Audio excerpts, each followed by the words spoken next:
Assalamu alaikum ji. I hope you are doing good. This is Advocate Usman Abid and you are watching the law session.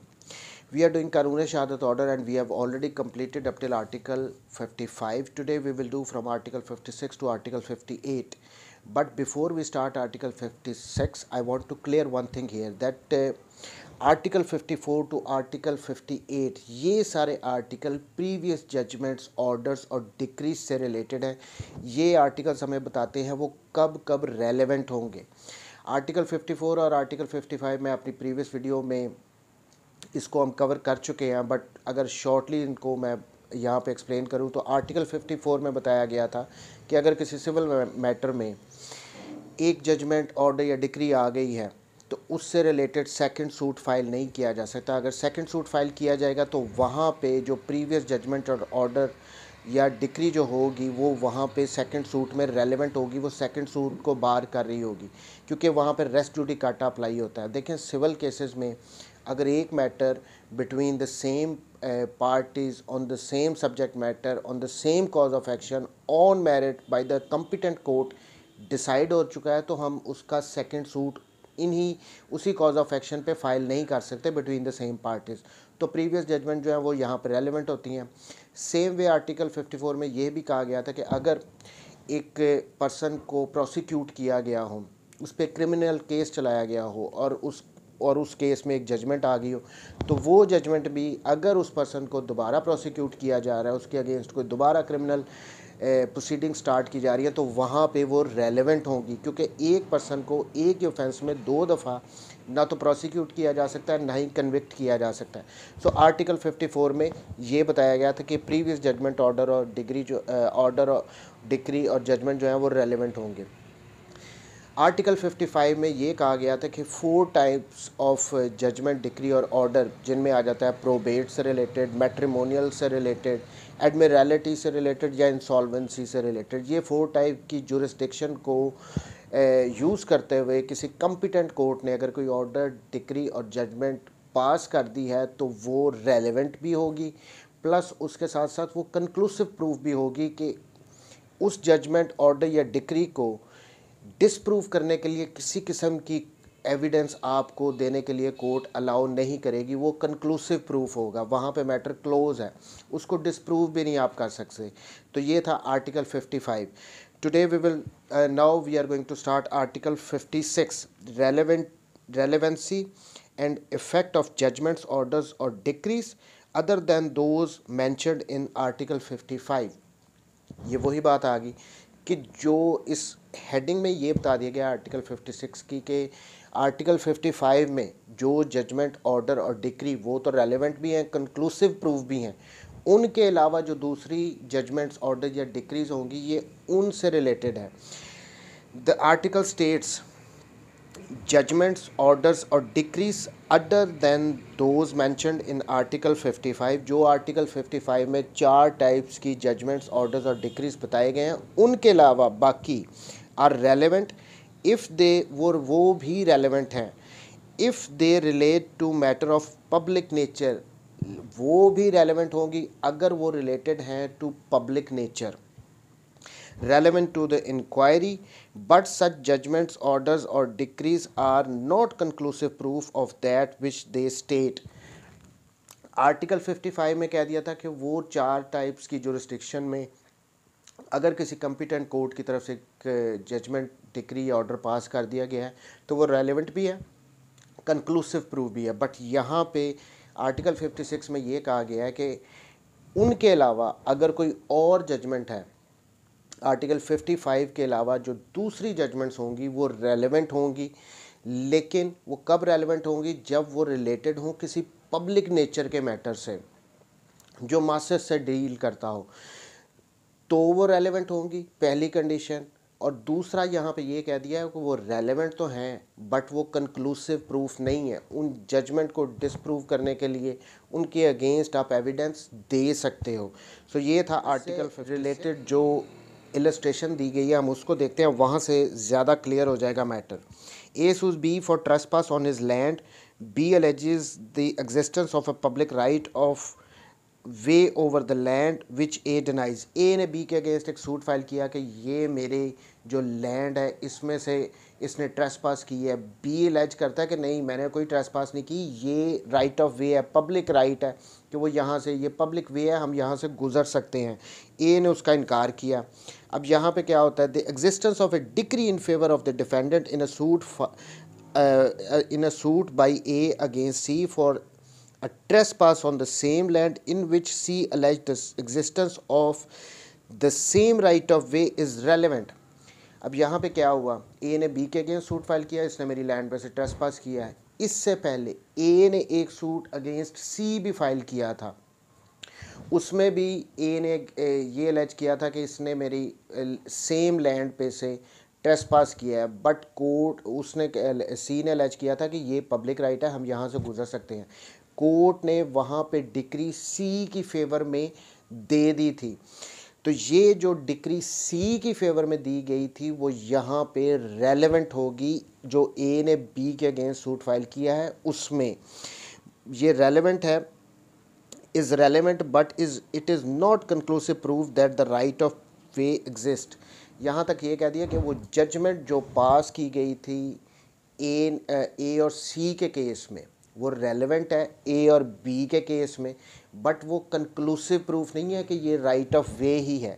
बस यहाँ तक कहने का मतलब ये था कि जो ऐसी जजमेंट जो किसी केस में पहले दी गई हो, प्रीवियसली दी गई हो किसी कोर्ट की तरफ से, अगर तो वो पब्लिक नेचर के मैटर से डील करती हैं तो वो रेलेवेंट होंगी, बट कंक्लूसिव प्रूफ नहीं होंगी, वो आर्टिकल 55 वाली ही रेलेवेंट है। ये आर्टिकल 56 की रेलेवेंट है बट कंक्लूसिव प्रूफ नहीं है। Next is article 57, the heading is judgments etcetera other than those mentioned in article 54 to 56 when relevant. इस आर्टिकल 57 में बताया गया है कि वो जजमेंट्स, ऑर्डर्स या डिक्रीज जो कि आर्टिकल 54 टू आर्टिकल 56 जो हम पीछे पढ़ के आए हैं, अगर उनमें रेलेवेंट नहीं होती तो वो कब रेलेवेंट होंगी। जजमेंट्स, ऑर्डर्स और decrees other than those mentioned in article 54, 55 and 56 are irrelevant. पहली बात इन्होंने क्लियर कट कह दी कि अगर तो कोई जजमेंट, ऑर्डर या डिक्री जो प्रीवियसली पास किए गए हैं किसी कोर्ट की तरफ से, वो अगर तो आर्टिकल 54 में, आर्टिकल 55 में और आर्टिकल 56 में फॉल नहीं करती तो वो इर्रेलेवेंट होंगे। लेकिन आगे दो एक्सेप्शंस दी गई हैं कि दो कंडीशंस दी गई हैं कि अगर वो फुलफ़िल होती हैं तब वो रेलेवेंट होंगी, unless the existence of such judgment, order और decree is a fact in issue. पहली बात कि वो जो जजमेंट, ऑर्डर या डिक्री थी उसकी एग्जिस्टेंस, कि वो एग्जिस्ट करती है या नहीं करती है, वही फैक्ट इन इशू हो, वही मेन इशू हो, तब वो जजमेंट, ऑर्डर या डिक्री जो कि फॉल नहीं कर रही थी आर्टिकल 54, 55, 56 में, तो वो यहाँ पे रेलेवेंट हो जाएगी। ये पहली बात कि वो जजमेंट, ऑर्डर या डिक्री की एग्जिस्टेंस ही इन क्वेश्चन हो, फैक्ट इन इशू हो। सेकेंडली, और is relevant under some other provision of this order, या फिर वो रेलेवेंट होगी तब जब वो रिलेट कर रही हो किसी दूसरी प्रोविज़न, किसी दूसरे आर्टिकल से ऑफ दिस कानून शहादत ऑर्डर, तब वो जजमेंट, ऑर्डर या डिक्री जो कि आर्टिकल 54 to 56 फॉल नहीं कर रही उनमें, वो रेलेवेंट होगी। जनरल प्रिंसिपल है कि जो जजमेंट, ऑर्डर या डिक्री आर्टिकल 54, 56, 55 और 56 में फॉल नहीं करती वो इररेलेवेंट है। आगे उसकी एक्सेप्शन ये है कि अगर तो वो जजमेंट की एग्जिस्टेंस ही इन क्वेश्चन हो तब वो रेलेवेंट होगी, या वो जजमेंट, ऑर्डर या डिक्री जो है वो रिलेट कर रहा हो इसी कानून शहादत ऑर्डर के किसी और आर्टिकल के साथ, किसी और प्रोविज़न के साथ, तब वो जजमेंट, ऑर्डर या डिक्री रेलेवेंट होगी। अब आगे जो इलस्ट्रेशन आर्टिकल 57 में दी गई हैं हम उनको देखते हैं, उससे ये आर्टिकल हमें मज़ीद क्लियर हो जाएगा क्योंकि ये थोड़ा सा टेक्निकल है। Illustration A. A and B separately sue C for a libel which reflects upon each of them. C in each case says that the matter alleged to be libelous is true and the circumstances are such that it is probably true in each case or in neither. अब यहाँ पे हुआ क्या है illustration ए में ए ने एक suit file किया अगेंस्ट सी कि इसने मेरी डेफेमेशन की है। फिर बी ने भी एक सूट फाइल किया अगेंस्ट सी कि इसने मेरी डेफेमेशन की है। उन्होंने सूट फॉर डैमेजेस वगैरह फ़ाइल किया है और उन्होंने कहा कि इसने हमारी तज़हीक वगैरह की है। सी ने, ये दोनों सूट सेपरेट फ़ाइल किए गए हैं। सी ने दोनों को इनकार किया कि मैंने जो बातें की हैं वो बिल्कुल ट्रू हैं, वो बिल्कुल ठीक हैं। अब सिचुएशन ऐसी है कि या तो ये जो सी ने कहा है वो ट्रू है दोनों केसेस में, या दोनों केसेस में वो फॉल्स है, वो ट्रू नहीं है। सो ये जेन में रखना है, ए ने सी के अगेंस्ट सूट फाइल किया है डेफेमेशन का और बी ने भी सी के अगेंस्ट सूट फाइल किया है डेफेमेशन का, दोनों ने सेपरेट फाइल किए हैं। अब फर्दर होता क्या है, ए obtains a decree against C for damages on the ground that C failed to make out his justification। जो ए ने सूट फाइल किया था सी के अगेंस्ट वो डिक्री हो गया यहाँ पे, और डैमेजेस वगैरह जो उसने क्लेम किए थे वो उसको मिल गया। जजमेंट जो डिक्री आई वो ए की फेवर में आ गई जो उसने सूट सी के अगेंस्ट फाइल किया था। The fact is irrelevant as between B and C. अब ये जो जजमेंट या डिक्री ए की फेवर में आई है सी के अगेंस्ट, ये जजमेंट और जो होगी या डिक्री जो होगी, ये जो सूट फाइल किया था बी ने अगेंस्ट सी के, वहाँ पे ये इररेलेवेंट होगी। इस केस का उसके साथ कोई लेना देना नहीं है। क्लियर कट लिखा हुआ है, the fact is irrelevant as between B and C. ये बी एंड सी का जो सेपरेट सूट था उसमें ए की बेशक उसकी फेवर में डिक्री पास हो गई है, बट बी उसका फ़ायदा नहीं ले सकता, वो उसको कोर्ट में प्रोड्यूस नहीं कर सकता कि जी ये देखें वहाँ पे इसने ए के फेवर में डिक्री आ गई है, वहाँ पे सी झूठा साबित हो गया। कोर्ट ने कहना नहीं, यहाँ पे कोई लेना देना नहीं है, वो सेपरेट मैटर था, आपका मैटर सेपरेट था। उसके केस में उसने साबित कर दिया, आप यहाँ पे भी साबित करो। वो जजमेंट जो ए की फेवर में आई है वो बी यूज़ नहीं कर सकता, क्योंकि ये केस आर्टिकल 54, 55 और 56 में फॉल नहीं कर रहा, इसलिए ये इररेलेवेंट है। Illustration B, A prosecute B for adultery with C A's wife. A ने बी के अगेंस्ट क्रिमिनल केस फाइल किया कि इसने मेरी वाइफ जो ए की वाइफ है उसके साथ एडल्ट्री कमिट की है। ये ए ने बी के अगेंस्ट केस फाइल किया है। B denies that C is as wife. B ने ये डिनाई कर दिया कि जी ये जो सी है ये ए की वाइफ ही नहीं है, but the court convicts B for adultery. Court ने इस बात को नहीं माना और कोर्ट ने बी को कन्विक्ट कर दिया। ए ने बी के अगेंस्ट सूट फाइल किया कि इसने सी के साथ जो कि ए की वाइफ थी एडल्ट्री कमिट की है। बी ने वहाँ पे ये डिफेंस लिया कि ये सी जो है ये ए की वाइफ ही नहीं है, बट कोर्ट ने इस बात को नहीं माना और बी को कन्विक्ट कर दिया। आफ्टरवर्ड्स, बाद में, C is prosecuted for bigamy in marrying B during A's lifetime. थोड़े टाइम के बाद क्या हुआ कि सी जो कि ए की वाइफ थी उसके अगेंस्ट प्रोसीडिंग स्टार्ट हो गई कि उसने ए की प्रेजेंस में बी के साथ शादी किया, बाइगैमी किया, यानी एक ही वक्त में एक हस्बैंड की लाइफ में ही दूसरी शादी उसने कर ली है सी ने। C says that she was never A's wife. C ने यहाँ पे कहा कि मैं ए की वाइफ कभी भी नहीं थी। The judgment against B is irrelevant against C. C जो थी जिसके अगेंस्ट ये प्रोसिक्यूशन थी कि उसने एक हस्बैंड की प्रेजेंस में दूसरी शादी कर ली है, उसने आके कहा कि मैं तो कभी ए की वाइफ ही नहीं थी। प्लस उसने क्या किया कि वो जो जजमेंट दी गई थी बी के अगेंस्ट जिसमें उसको कन्विक्ट किया गया था, उसने वो जजमेंट ला के दे दी कि ये देखें जी बी भी कह रहा था कि मैं कभी ए की वाइफ ही नहीं हूँ। तो ये जो जजमेंट है सी अगर देती भी है तो ये इररेलेवेंट है, इसको ये आर्टिकल 56 में आ जाएगा मैटर, क्योंकि ये जजमेंट जो ए और बी के मैटर में दी गई थी उसका इस मैटर के साथ कुछ लेना देना नहीं है।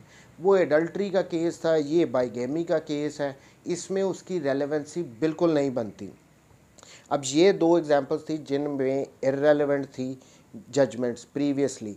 आगे हम दो देखते हैं एग्जांपल्स जिनमें इलस्ट्रेशन जिनमें ये कब रेलेवेंट होंगी प्रीवियस जजमेंट्स।